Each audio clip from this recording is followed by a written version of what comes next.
मुझे माननीय राज्यपाल महोदय के अभिभाषण पर बोलने का अवसर दिया, मैं आपका धन्यवाद जोहार करता हूं।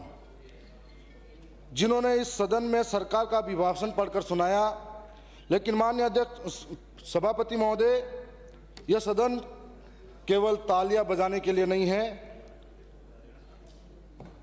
यह वह जगह है जहां सत्ता से सवाल पूछे जाते हैं और सरकारों को दावे जमीन पर लेकर आने होते हैं। माननीय सभापति महोदय, मैं दक्षिणी राजस्थान के आदिवासी अंचल से आता हूं, जहां पर जनजाति क्षेत्रीय विभाग हमारे को दिया जाता है।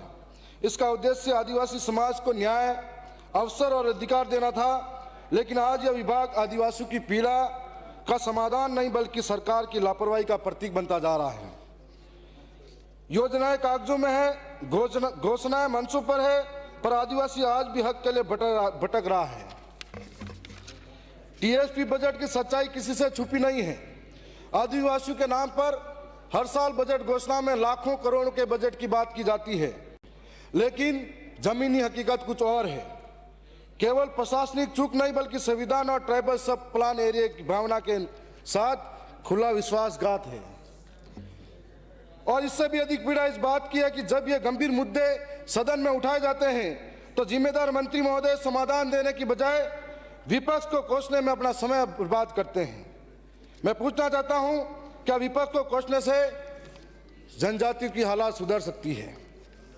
मैं दूसरी बात कहना चाहूंगा कि आज 2 वर्ष हो गए, हमें खुशी हुई थी कि हमारे जिले से ही राजस्व मंत्री थे, तो हमें लगा कि 2 साल के अंदर वन विभाग के अंदर, चारागाह जमीन के अंदर या फिर बिलानाम जमीन के अंदर जो आदिवासी रह रहे हैं उनको कितने पट्टे दिए जाएंगे। आज भी उनको जमीन का मालिकाना हक नहीं मिला। हमें उम्मीद थी कि जो वर्षों से जंगल में रह रहा है उनको मालिकाना हक मिलेगा, लेकिन ऐसा संभव नहीं हो पाया। मैं दूसरी बात कहना चाहूंगा कि आदिवासी अंचल को या शिक्षा की बात हो, जहां पर थोड़े दिन पहले झालावाड़ के अंदर एक घटना घटी थी, हम सब का दिल दहला उठा था। सिस्टम भ्रष्ट सिस्टम के मलबे में जिंदगियां दफन हो गई थी। लेकिन उससे बड़ी विडंबना यह थी, पास में ही शिक्षा मंत्री जी रहते हैं, लेकिन उस झालावाड़ की घटना के दौरान वहां तक नहीं पहुंच पाए और सरकारों ने मुआवजे के नाम पर बकरियां दी थी, जो हमारे सबके लिए शर्मनाक था। और हमें लगता है कि न्याय मिलना चाहिए था। और इसके बाद में 2 साल होने के बाद सरकारें शिक्षा के नाम पर नई स्कूलें तो नहीं खोल पाई, लेकिन कई स्कूलें मर्ज कर दी, जिसमें आज यह हालात है कि आदिवासी अंचल के अंदर जो बच्चे हैं 5-5, 6-6 किलोमीटर पहाड़ों से, पगडंडियों से जाना मुश्किल है। तो ऐसे में निजीकरण के तौर पर प्राइवेट स्कूलों को बजट देने का काम तो किया, लेकिन गवर्नमेंट स्कूलों को बजट नहीं दिया गया। मैं ये भी कहना चाहूंगा कि प्रदेश की सरकारों ने हरियाणा और राजस्थान के नाम पर अनगिनत पेड़ लगवाए, शिक्षकों को उसमें लगवाया, अनगिनत पेड़ों के नाम पर आज जियो टैगिंग करवाई। असल में जाकर देखा जाएगा तो एक भी पेड़ वापस सामने नहीं आ पाएगा। हरियाणा और राजस्थान के नाम पर आज जो अरावली है, उसके हम लोग अरावली से निकल कर आते हैं, वो अरावली प्रकृति को शुद्ध करने का काम करती है, पर्यावरण को बचाने का काम करती है, लेकिन माननीय सुप्रीम कोर्ट द्वारा जो अलग डेफिनेशन दी जाती है, आज भी स्पष्ट तरीके से नहीं कहा गया है कि अरावली बचेगी नहीं बचेगी। उदयपुर से लेकर जयपुर तक आज अरावली को खतरा है भूमाफियाओं से, जो दिनों दिन खत्म होती जा रही है और भूमाफियाओं द्वारा लगातार इसको हड़पा जा रहा है। मैं ये भी कहना चाहूंगा कि आज खेजड़ली बचाओ के नाम पर भी बड़ा आंदोलन चल रहा है। जब इसके लिए भी हमें आगे आना पड़ेगा। यदि पेड़ नहीं बचेंगे तो पर्यावरण को खतरा होगा। दूसरी साथ साथ में राजस्थान के अंदर एक डुंगरी बांध को लेकर बड़ा आंदोलन चल रहा है। जब डुंगरी बांध की बात आती है, हम विकास के विरोधी नहीं है, विकास होना चाहिए, पानी सबको पहुंचना चाहिए, लेकिन यह भी सच है, कई लोग बोलते हैं 76 गांव उजड़ेंगे, कई लोग बोलते हैं 12 गांव उजड़ेंगे। आखिर एक घर भी उजड़े तो क्यों उजड़े, इस पर सोचने वाली बात है। आज साथ साथ में यह भी कहूंगा कि दक्षिणी राजस्थान के लिए टीएससी का प्रावधान है। ट्राइबल सब प्लान एरिया के नाम पर जनजाति सलाहकार परिषद बनी हुई है, जिसके प्रधान अध्यक्ष मुख्यमंत्री महोदय हैं। हम माननीय मुख्यमंत्री के पद का सम्मान करते हैं, लेकिन जो जंगलों से आने वाली आवाज को, उनकी परंपराओं को, उनकी संस्कृति को नहीं समझ पाएंगे तो किससे सलाह लेंगे और किसको सलाह देंगे। इसलिए ट्राइबल सब टीएससी का प्रधान अध्यक्ष ट्राइबल ही होना चाहिए। इसके लिए हमें एक नया कानून बनाना चाहिए। साथ साथ में मैं ये भी कहना चाहूंगा, आज कानून व्यवस्था चरमरा गई है। हमारे इलाके के अंदर यदि कोई न्याय के लिए सड़कों पे बैठता है तो उन पे झूठे मुकदमे दर्ज किए जाते हैं, उन्हें जेलों में डाला जाता है।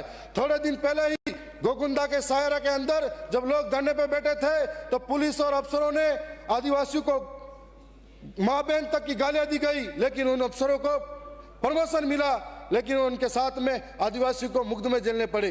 आज दिनों दिन ये हालात बनते जा रहे हैं। इसलिए हमें सोचने की जरूरत है।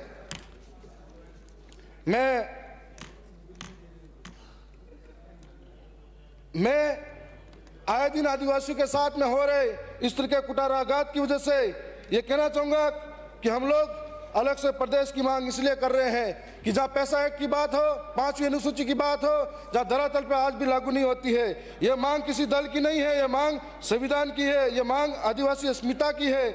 जब हक की भीख बन जाए तो स्वशासन आखिरी हथियार होता है। भौगोलिक दृष्टि से देखिए, यह इलाका स्पष्ट रूप से प्रत्यक्ष दिखाई देता है। इन्हीं परिस्थिति में आज यह आवश्यक हो गया है कि भील प्रदेश का गठन की प्रक्रिया शुरू की जानी चाहिए। अब मांग नहीं फैसला है, अब सहाना नहीं बदलना है। यह मांग अलगाव की नहीं है, न विद्रोह की है। यह मांग सम्मानजनक स्वशासन की है। संविधान के भीतर रहकर संविधान की आत्मा के अनुसार भील प्रदेश का गठन इसलिए आवश्यक है। मैं यही कहना चाहूंगा कि सरकारें आदिवासी इलाके के अंदर जो युवा आज जब भी सदन चलता है तो इसकी तरफ टकटकी निगाहों से देखता है कि हमें नौकरियों मिलेगा। नौकरी के अंदर बहुत बड़ा घोटाला और धोखा होता है। यह सरकार इन पे आरोप लगाती है, यह सरकार इन पे आरोप लगाती है और हर बार नौजवान युवा ठगा ठगा महसूस करता है। पेपर लीक नहीं होता, लीक होती है तो उनके भविष्य, उनकी जिंदगियां लीक होती है। जो हमारे इलाके से बच्चे हैं जो महंगी फीस भरकर पढ़ाई लिखाई करते हैं, अगर पेपर लीक के बारे में सुनते हैं तो अपने आप में बड़े दुखी होते हैं। इसी के साथ में ट्राइबल इलाके के अंदर जब पूरे प्रदेश के अंदर सब जगह से डीपीसी हो जाती है, 3rd ग्रेड की डीपीसी आने भर्ती में, लेकिन ट्राइबल इलाके के अंदर डीपीसी के नाम पर उनके साथ में ये धोखा होता है। तो मैं यही कहना चाहूंगा कि आज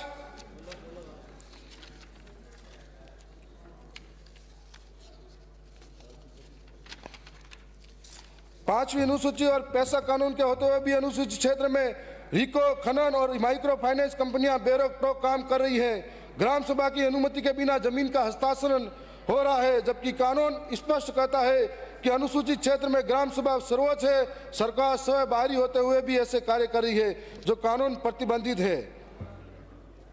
अंत में यह भी कहना चाहूंगा कि वन अधिकार अधिनियम 2006 का क्रियान्वयन जनजाति विभाग की सबसे बड़ी विफलता है।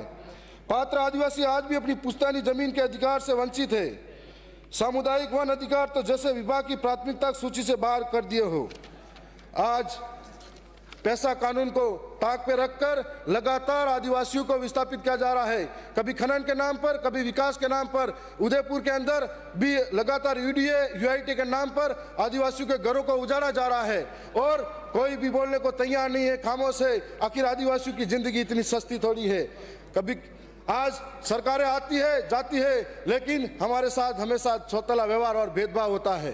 मैं कहना चाहूंगा कि